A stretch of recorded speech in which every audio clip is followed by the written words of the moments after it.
जय हिंद प्यारे बच्चों, कैसे हैं आप लोग। उम्मीद करते हैं कि आप लोग बहुत अच्छे होंगे और पढ़ाई भी बहुत अच्छी आपकी चल रही होगी। तो आज के इस क्लास में प्यारे बच्चों हम आप लोगों को पढ़ाने वाले हैं क्लास 10th की फिजिक्स का जो चैप्टर 1 और 2 है।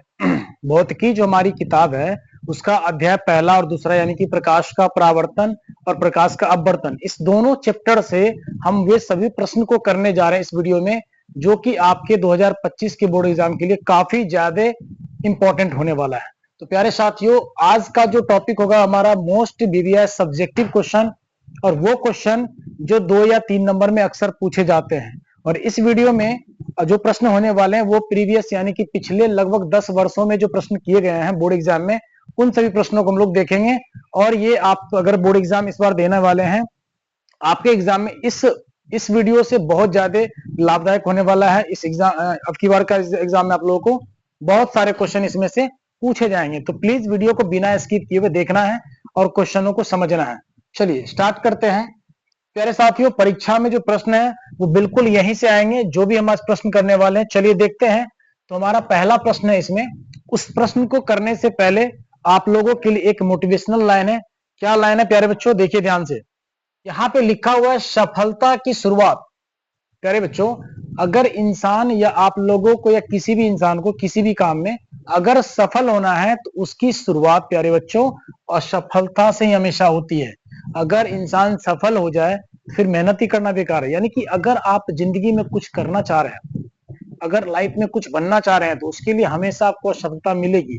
और ये असफलता ही हमें सीख देती है कि सफलता किस प्रकार मिलेगी। ठीक है, तो सफलता के हर सफलता के पीछे असफलता का राज होता है। यानी पहले इंसान असफल होता है, बार बार असफल होते हैं, उसके बाद अगर अपनी मेहनत को बरकरार रखते हैं, अपने शिद्दत से काम को करते हैं, तो गारंटी है कि सफलता आपको मिलेगी। चलिए इस मोटिवेशनल लाइन के बाद हम लोग शुरू करते हैं क्लास को। और आज का पहला क्वेश्चन है, चैप्टर हमारा क्लियर दिख रहा है, प्रकाश का परावर्तन और अपवर्तन। इस चैप्टर से पहला प्रश्न है प्यारे साथियों, क्वेश्चन नंबर 1 है, प्रकाश के परावर्तन के कितने नियम है। प्रश्न 1 है, प्रकाश के परावर्तन के कितने नियम है। ये प्रश्न आपके पूछे गए हैं 2013 में एंड 2016 में। तो बहुत इंपॉर्टेंट क्वेश्चन है, एकदम बारीकी से समझना है। तो इसका उत्तर हो जाएगा प्यारे साथियों, प्रकाश के परावर्तन के 2 नियम है। ठीक है, पहला नियम है आपतन कोण बराबर होता है भैया परावर्तन कोण का, मतलब एंगल आई इंसिडेंट रे बराबर होते हैं एंगल रिफ्लेक्टेड रे के, यानी ये चीज आपके आपस में बराबर होते हैं। ठीक है, आपने पढ़ा होगा प्रकाश का परावर्तन जब एक समतल दर्पण होती है इस प्रकार से, एक साइड इसका क्या होता है, रजतित भाग होता है, मतलब कलर वाले पार्ट होते हैं। ठीक है, एक साइड इसका कलर वाला भाग होता है। प्यारे साथियों, जो भी कोई प्रकाश की किरण इस दर्पण पे पड़ती है तो जितना एंगल बना के आती है उतने एंगल बना के ये जाती है। ये हो गए आपतित किरण, जाने वाले हो गए परावर्तित किरण। इसके बीच में प्यारे साथियों क्या बनता, अविलंब। क्या बनता, अविलंब। तो ये वाला एंगल को आपतित किरण और अविलंब के बीच जो होता है ये हमारा होता है इंसिडेंट रे, यानी कि आपतन कोण। परावर्तित किरण और अविलंब के बीच में जो बने कोण होते हैं ये होता है हमारा एंगल आर, यानी कि रिफ्लेक्टेड रे। हिंदी में बात करें तो परावर्तन कोण। और ये कोण का वैल्यू जितना होगा उतना ही रिफ्लेक्टेड वाला होगा, मतलब एंगल आई एंगल आर बराबर होता है। ये होते हैं प्रकाश के परावर्तन के पहला नियम। अगर दूसरे नियम की बात करें तो आपतित किरण, परावर्तित किरण और अविलंब तीनों एक ही तल में होते हैं। ये वाले आपके होंगे आपतित किरण, ये किरण आपके आपतित किरण हो गए, ये वाले किरण आपके परावर्तित हैं, और ये जो है भाई अविलंब है, ये आपके अविलंब हो गए। तो मतलब आपतित किरण बोले, परावर्तित किरण, अविलंब तीनों एक ही तल में होते हैं। ये आपके दूसरा नियम होता है। तो प्यारे साथियों, क्वेश्चन जो था हमारा प्रकाश के परावर्तन के कितने नियम होते हैं, तो एकदम बेहिचक बताना है। क्या बोलेंगे, प्रकाश के परावर्तन के 2 नियम होते हैं। पहला नियम आपतन कोण बराबर परावर्तन कोण। थोड़ा सा ध्यान देंगे ना, क्लास में ही याद हो जाएगी। ठीक है, पहला नियम है प्यारे बच्चों आपतन कोण बराबर परावर्तन कोण। दूसरा नियम है आपतित किरण, परावर्तित किरण और अविलंब तीनों एक ही तल में होते हैं। ये हो गए पहले क्वेश्चन का आंसर। और ये क्वेश्चन हमने क्या बताया, 2013 और 2016 के फाइनल बोर्ड एग्जाम में पूछे गए हैं। तो प्लीज इस क्वेश्चन को इग्नोर ना करें, ध्यान से समझे। ठीक है, अगर इस जगह पे क्वेश्चन को थोड़ा बदल दे कि प्रकाश के परावर्तन के जगह अगर आपको लिख दिया जाए कि प्रकाश के अपवर्तन के कितने नियम होते हैं, तो क्या बोलेंगे, प्रकाश के अपवर्तन के भी दो नियम होते हैं। ठीक है, चलिए बढ़ते हैं अगले प्रश्न की ओर। अगला प्रश्न है हमारा 2 नंबर का क्वेश्चन है दोस्तों। सेकंड नंबर का प्रश्न है, प्रकाश पुंज जिसे हम किरण पुंज के नाम से भी जानते हैं, प्रकाश पुंज बोले या किरण पुंज बोले दोनों एक ही चीज है। प्रकाश पुंज या किरण पुंज क्या है और यह कितने प्रकार के होते हैं, और ये क्वेश्चन 2016 के बोर्ड एग्जाम में पूछा गया आप लोगों से। ठीक है, क्वेश्चन है प्रकाश पुंज या किरण पुंज क्या होता है, मतलब किसे कहते हैं, प्रकाश पुंज किरण पुंज से आप क्या समझते हैं, सभी बातें एक ही होती है। तो सबसे पहला आंसर तो होगा प्रकाश के किरणों के जो समूह होते हैं ना, मतलब प्रकाश की बहुत सारी किरणें निकलती है, तो एक से अधिक किरण यानी कि किरणों के ग्रुप, समूह, गुच्छे, किरणों के जो समूह होते हैं ना प्यारे साथियों, उसे ही हम किरण पुंज या फिर प्रकाश पुंज कहते हैं। ठीक है, प्रकाश पुंज या किरण पुंज प्यारे बच्चों 3 प्रकार के होते हैं, ध्यान रखना। पहला होता है सर अपसारी किरण पुंज, दूसरा हो जाएगा अभिसारी किरण पुंज एंड तीसरा हो जाएगा समांतर किरण पुंज। प्यारे बच्चों आई होप कि आपको क्लियर हो गया होगा प्रकाश पुंज या किरण पुंज से आप क्या समझते हैं। तो प्रकाश के किरणों के समूह को, समझ रहे हैं, प्रकाश के किरणों के समूह को क्या कहते हैं प्यारे साथियों, किरण पुंज या प्रकाश पुंज। ठीक है, अब ये कितने प्रकार के होते हैं, तो बेसिकली 3 प्रकार के होते हैं। पहला अपसारी किरण पुंज, दूसरा अभिसारी किरण पुंज एंड तीसरा जो है समांतर किरण पुंज। ठीक है, चलिए इसका स्क्रीनशॉट ले सकते हैं अगर पढ़ने के लिए, क्योंकि आज के वीडियो में जितने भी प्रश्न होंगे ना भाई, सब ज्यादा का सब मोस्ट इंपॉर्टेंट क्वेश्चन होगा, वेरी इंपॉर्टेंट क्वेश्चन होगा एग्जाम के लिए। चलिए तीसरा प्रश्न है प्यारे साथियों, गोलीय दर्पण की वक्रता त्रिज्या 20 सेंटीमीटर है। ठीक है, इसका फोकसांतर क्या है, फोकसांतर मतलब दोस्तों एफ की बात हो रही है। ठीक है, फोकसांतर मतलब एफ। आपको क्या पता है इसमें, गोलीय दर्पण की वक्रता त्रिज्या, प्यारे दोस्तों वक्रता त्रिज्या को हम आर से इंडिकेट करते हैं, और ये हमारे पास कितना 20 सेंटीमीटर। ठीक है, और हमें पूछा जा रहा है फोकसांतर यानी एफ, और आपको सूत्र अच्छे से पता है कि दर्पण का फोकसांतर क्या होता है, वक्रता त्रिज्या का आधा। क्या होता है, वक्रता त्रिज्या की आधी। तो जो भी आपके पास आर होगा, आर कितना 20, इसकी आधी हो जाएगी फोकसांतर। फोकसांतर प्यारे साथियों आ जाएगा आपको 10, यानी हमारे पास जो फोकसांतर है वो 10 सेंटीमीटर आंसर आएगा। समझ रहे, ये आपका एक परफेक्ट उत्तर हुआ, और इस प्रश्न को 2012 के बोर्ड एग्जाम में पूछा गया है। ठीक है, तो गोलीय दर्पण की वक्रता त्रिज्या पता थी 20 सेंटीमीटर, इसका फोकसांतर यानी एफ पता करना था, और एफ का फॉर्मूला होता है R/2, यानी कि फोकसांतर बराबर वक्रता त्रिज्या की आधी, वक्रता त्रिज्या बट्टे का 2, तो हमारा 10 सेंटीमीटर आंसर आ जाएगा। ठीक है, अगले क्वेश्चन नंबर 4 में अवतल दर्पण के सामने, प्यारे साथियों क्वेश्चन को ध्यान से पढ़ना है, कभी कभी आपको यहां पर अवतल दर्पण दे सकता है, कभी उत्तल दर्पण भी लिख सकता है, तो दोनों चीज को समझना है, दर्पण कौन सा उसको देखना है। दर्पण आपके पास अवतल दर्पण है, इसके सामने ऑब्जेक्ट को यानी बिंब को या फिर वस्तु को कहां रखने पर प्रतिबिंब जो है समान आकार का बनता है। समझ रहे हैं, अवतल दर्पण के किस पोजीशन पर ऑब्जेक्ट को रखा जाए जो कि उसकी जो इमेज बनेगी वो एकदम बिल्कुल समान साइज का बनेगा।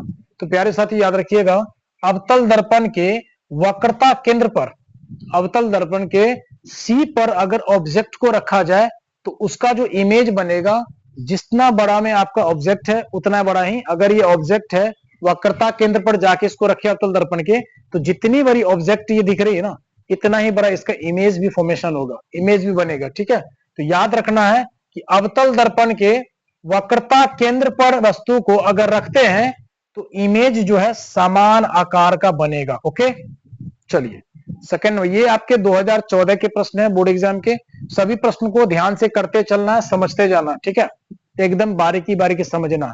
आई होप कि अगर आप थोड़ा सा भी कॉन्सेंट्रेट होते हैं तो आपको यहीं पे याद हो जाएगा, स्क्रीनशॉट या फिर लिखने की किसी प्रकार की आवश्यकता नहीं होगी। उसके बाद भी अगर आपको समझ नहीं आता है, वीडियो को प्ले करके देखेंगे 1-2 बार, आपको अच्छे से समझ में आएगा। चलिए बढ़ते हैं अगले प्रश्न यानी कि प्रश्न संख्या 5वें के तरफ। तो 5 नंबर का प्रश्न है, किस दर्पण में, दर्पण मतलब आईना, शीशा, तो किस दर्पण में प्यारे साथियों केवल काल्पनिक यानी कि आभासी, देखो कभी कभी क्या करता है यहाँ पे आपको आभासी भी लिखा जा सकता है, तो बिल्कुल नहीं घबराइएगा, किस दर्पण में केवल ओनली फॉर आभासी या फिर काल्पनिक प्रतिबिंब बनता है। आभासी या काल्पनिक दोनों एक ही शब्द है, काल्पनिक लिख दे तब भी, आभासी लिखे तब भी, घबराने की किसी प्रकार की आवश्यकता बिल्कुल नहीं है। आपसे पूछा गया है किस दर्पण में केवल काल्पनिक या फिर आभासी प्रतिबिंब बनता है, और ये 2015 के बोर्ड एग्जाम में प्रश्न किए गए हैं। तो याद रखिएगा, हमेशा हमेशा प्यारे साथियों, काल्पनिक हो या फिर आभासी एक ही चीज है, दोनों प्रकार के प्रतिबिंब बनेंगे तो दर्पण हमेशा याद रखिएगा उत्तल होगा। समझे? उत्तल दर्पण में हमेशा काल्पनिक प्रतिबिंब यानी कि आभासी प्रतिबिंब का निर्माण होता है। समझ रहे हैं? उत्तल दर्पण में हमेशा काल्पनिक या आभासी प्रतिबिंब का निर्माण होता है। ठीक है, चलिए अगला क्वेश्चन देखते हैं 6 नंबर का। मोटर गाड़ी चालक के सामने कौन सा दर्पण लगा रहता है? मोटर गाड़ी यानी कि कार के जो चालक होते हैं उसके सामने में कौन सा दर्पण लगा होता है? तो याद रखना है उत्तल दर्पण लगा होता है। प्यारे साथियों, मोटर गाड़ी चालक के सामने में उत्तल दर्पण का प्रयोग किया जाता है आईने के रूप में। ठीक है, आई होप कि यहां तक कंप्लीट है। ये क्वेश्चन आपके 2017 के बोर्ड एग्जाम में पूछे गए हैं, सभी पूछे गए प्रश्न है, यानी कि पूछा जा सकता है 2025 में। एक एक क्वेश्चन को ध्यान पूर्वक पढ़ना और समझना है। चलिए उसके बाद है 7 नंबर का प्रश्न है, अवतल दर्पण के 2 उपयोग लिखना। अब ये अवतल दर्पण का उपयोग कहां कहां किया जाता है इसको बताना आपको बोल रहा है। तो चलिए 2015 में ये प्रश्न किए गए हैं, 2022 में भी क्वेश्चन हुआ है। 2015 और 2022 के बोर्ड एग्जाम में आपसे सवाल किया गया था, अवतल दर्पण के 2 उपयोग लिखना है। तो पहला तो बता दीजिएगा हजामती दर्पण के रूप में, मतलब जब आप सैलून में जाते हैं ना दाढ़ी बनाने, बाल बनाने, तो उस टाइम पर इसी दर्पण का प्रयोग किया जाता है। कौन सा? अवतल का। डॉक्टर साहब जो होते हैं वो जो गला के अंदर जो किसी भी प्रकार की प्रॉब्लम होती है उस चीज को देखने के लिए वो जो अपना दर्पण यूज करते हैं वो अवतल दर्पण यूज करते हैं। ठीक है, याद रखिएगा। 2 उपयोग हमसे पूछा गया था, हमने दोनों को बताया। क्या है पहला उपयोग? पहला है प्यारे साथियों, हजामती दर्पण के रूप में इसका प्रयोग किया जाता है अवतल दर्पण का, और डॉक्टर लोग जो है गला के भीतरी भाग को देखने में इस दर्पण का प्रयोग करते हैं। चलिए बढ़ते हैं क्वेश्चन नंबर 8, और 8वें नंबर का प्रश्न देखिए क्या है। प्रश्न यहां पूछा जा रहा है 8 नंबर में, उत्तल और अवतल।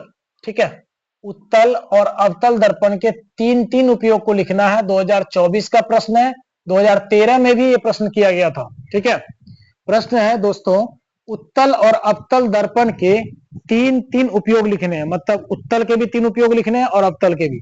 तो चलिए सबसे पहले हम लोग लिखते हैं उत्तल दर्पण के उपयोग। उत्तल दर्पण का उपयोग कहां पर किया जाता है?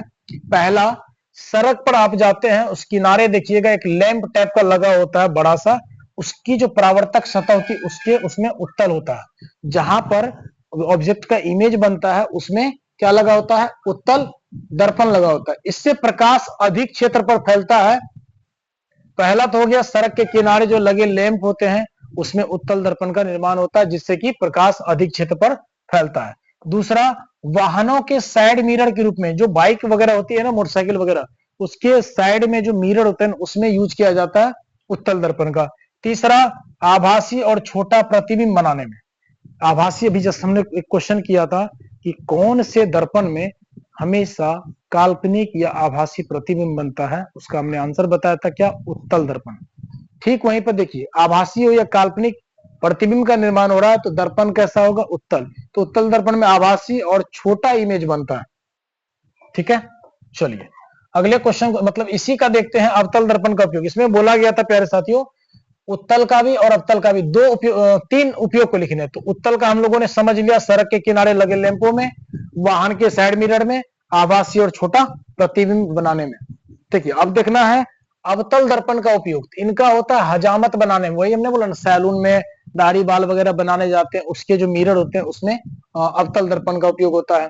दूसरा हो गया, आंख हो, नाक हो, गला हो, इन सभी का निरीक्षण डॉक्टर साहब जो करते हैं ना, गले के अंदर प्रॉब्लम हो, चाहे नाक में हो या आंख में हो, तो सभी चीज को उनके जो निरीक्षण करने वाले यंत्र होते हैं उसमें अवतल दर्पण का प्रयोग होता है। तीसरा हो गया, मोटर गाड़ी के अग्रदीप, जो कार वगैरह होती है या बाइक वगैरह होती है उसके आगे वाले शीशे में अवतल दर्पण का प्रयोग होता है, साइड वाले नहीं। साइड मिरर में तो उत्तल होता है, गाड़ी के साइड मिरर में उत्तल होता है, और आगे का पूछा जा रहा अग्रदीप आगे वाला में, तो आपको याद रखना है अवतल दर्पण का प्रयोग होता है। ठीक है, अब अगले प्रश्न को देखते हैं, 90 नंबर प्रश्न को। 9 नंबर का प्रश्न है प्यारे दोस्तों, नंबर 9 है, गोलीय दर्पण के कितने प्रकार? यहाँ पे टाइपिंग मिस्टेक है, प्रकार होगा। ठीक है, गोलीय दर्पण के कितने प्रकार होते हैं मेरे प्यारे दोस्तों, तो आपको सीधा सीधा बताना है। गोलीय दर्पण के दो प्रकार होते हैं, एक होता है अवतल दर्पण, एक होता है उत्तल दर्पण। ठीक है, गोलीय दर्पण के कितने प्रकार होते हैं? दो प्रकार होते हैं सर। पहला होता है कॉन्वेक्स लेंस, कॉन्वेक्स मिरर, दूसरा होता है कॉनकेव मिरर, यानी कि उत्तल दर्पण एंड अवतल दर्पण। ठीक है, चलिए अगला प्रश्न 10 नंबर का, गोलीय दर्पण के मुख्य फोकस को परिभाषित करना है। ये 2017 के बोर्ड एग्जाम में क्वेश्चन किया गया है, और ये वाले जो ये क्वेश्चन है 2016 का, समझना है। गोलीय दर्पण के मुख्य फोकस को परिभाषित करने बोला जा रहा है।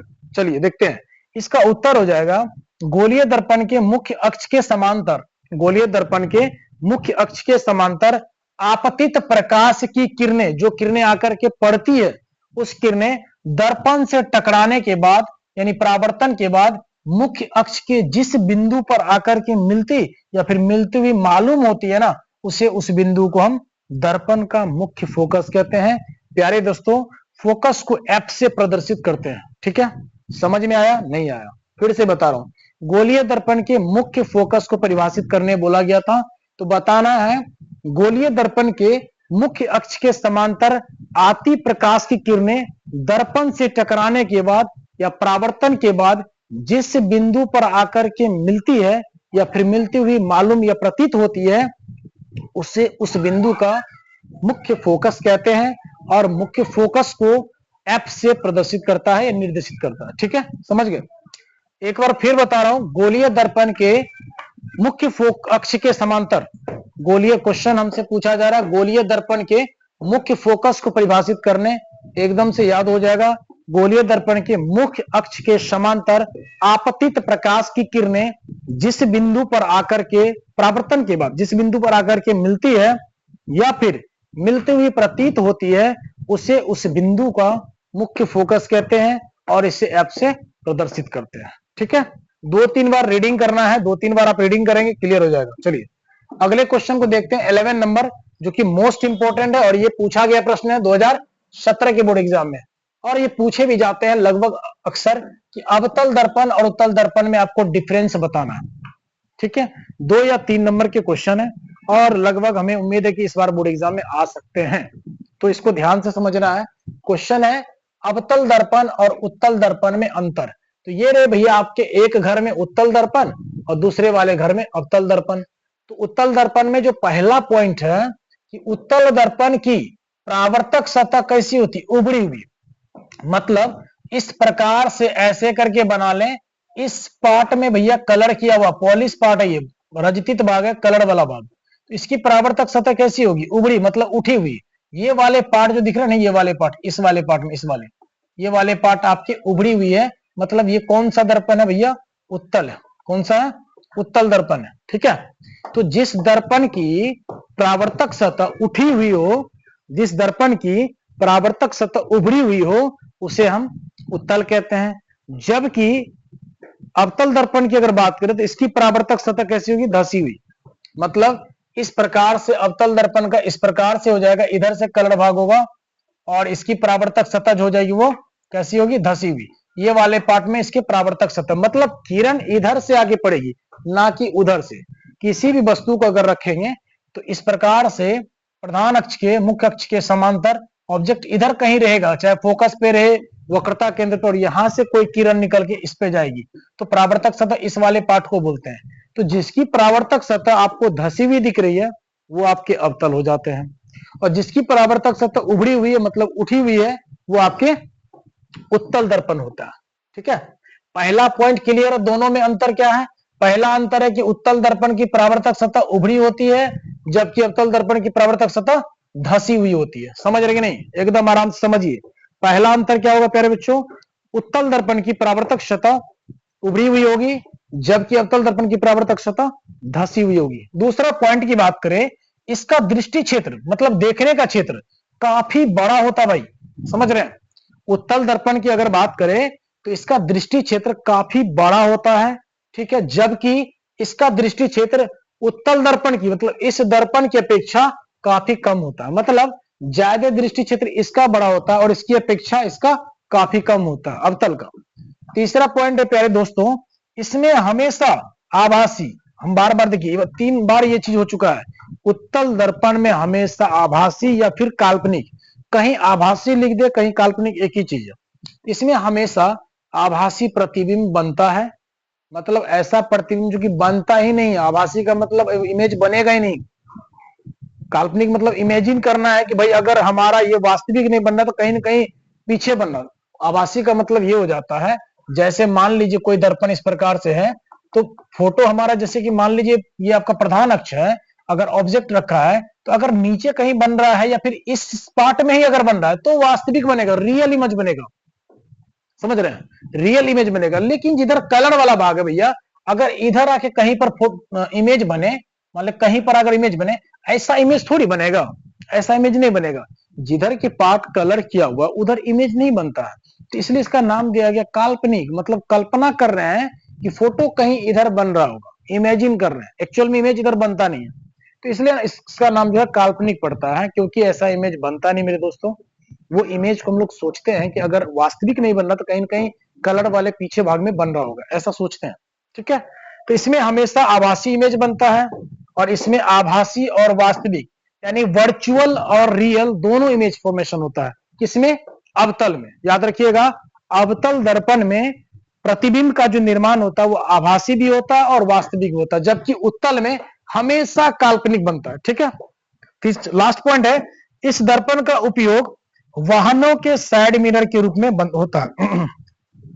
बाइक वगैरह चलाते हैं, कार वगैरह चलती है, तो साइड में जो शीशा लगा होता है ना, साइड में आईना जो लगा होता है, उसमें उत्तल दर्पण का उपयोग होता है। जबकि इस दर्पण के यानी कि अवतल की बात करें तो हमारे बाइक के आगे वाली लाइट जिससे रोशनी आगे चलती है, रात के अंधेरे में अगर मान लो रोशनी आगे का सारा सीन दिखता है, तो बाइक या फिर कार वगैरह हो, उसके आगे वाले लाइट में अवतल दर्पण लगे होते हैं, जबकि साइड वाले में उत्तल होते हैं। क्लियर है? इस दर्पण यानी उत्तल दर्पण का जो उपयोग है वाहन के साइड मिरर के रूप में होता है, और जबकि अवतल दर्पण का उपयोग जो है वाहन के अग्रदीप में होता है। क्लियर है? तो यही कुछ डिफरेंस थे, इनका आप स्क्रीनशॉट ले सकते हैं।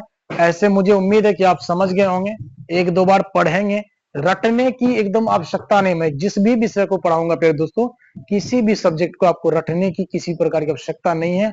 वीडियो को ध्यान से देखिए, नहीं समझ में आ रहा एक दो बार देखिए, आपको सिर्फ रीडिंग करना है, एक दो बार रीड करोगे अच्छे से समझ में आ जाएगा, ठीक है। चलिए बढ़ते हैं अगले प्रश्न की ओर। 11 तक कंप्लीट है, 12 नंबर के प्रश्न को देखते हैं। 12 नंबर का प्रश्न है, अवतल दर्पण में फोकस दूरी f है, ठीक है, वक्रता त्रिज्या को r लिखते हैं, उसमें क्या संबंध है? ये तो आप जान रहे हैं ना, अवतल दर्पण की बात कर रहा, फोकस दे रखा भैया, वक्रता त्रिज्या r दे रखा है, इसमें क्या संबंध होगा f और r में? तो आपको तो पता है सर जी, फोकसांतर बराबर क्या होता है? वक्रता त्रिज्या की आधी, यही ना होगा जी। तो ये आपका उत्तर हो जाएगा, f बराबर r/2। क्वेश्चन नंबर 13 देखिए, बहुत इंपॉर्टेंट है। आवर्धन किसे कहते हैं? मैग्निफिकेशन, ठीक है। आवर्धन किसे कहते हैं, इसको आपको वर्णन करना है, और ये 2017 के बोर्ड एग्जाम में वर्णन किया गया था, ठीक है। और ये भी क्वेश्चन 2017 के हैं, दोनों प्रश्न 2017 के फाइनल बोर्ड एग्जाम में आपसे पूछा गया हुआ है। तो ये आप एकदम कंप्लीट कर लीजिए कि उम्मीद है कि आएगा ही आएगा। आवर्धन के बारे में, आवर्धन किसे कहते हैं, वर्णन करना है। तो बहुत ही आसान है, 2 नंबर आपको मिलने वाले हैं इसमें, बहुत इजी प्रश्न है, ध्यान समझिए। प्रतिबिंब की ऊंचाई मतलब फोटो की ऊंचाई, इमेज की, और ऑब्जेक्ट यानी वस्तु की ऊंचाई, इसका जो रेशियो निकलेगा, अनुपात, वही उसी को हम कहते हैं आवर्धन। और आवर्धन को m से सूचित करते हैं, ठीक है, m से। आवर्धन बराबर हो जाएगा प्रतिबिंब की ऊंचाई बट्टे में वस्तु की ऊंचाई, मतलब हाइट ऑफ, ऊंचाई को क्या बोलते हैं? हाइट। चलिए यहां लिखते हैं, ऊंचाई है, किसकी ऊंचाई है भैया? प्रतिबिंब की, प्रतिबिंब का इमेज। तो हाइट से भैया h हो गया, m बराबर क्या हो गया? m किसको कहते हैं? आवर्धन को। m बराबर h i, i मतलब image, by h o, o means object, तो ऊंचाई ऑफ वस्तु, ठीक है, ऊंचाई ऑफ इमेज, समझ गए? तो क्या बोलेंगे, इस प्रकार से हम लिख सकते हैं m बराबर h i upon h o। ये प्रश्न तो आएंगे, और इसके साथ साथ कभी कभी आपको ये भी पूछ देते हैं कि आवर्धन सूत्र को सिद्ध करें, ये वाला m बराबर एच आई बटे एच ओ, इसको प्रूफ करके दिखाइए, ठीक है।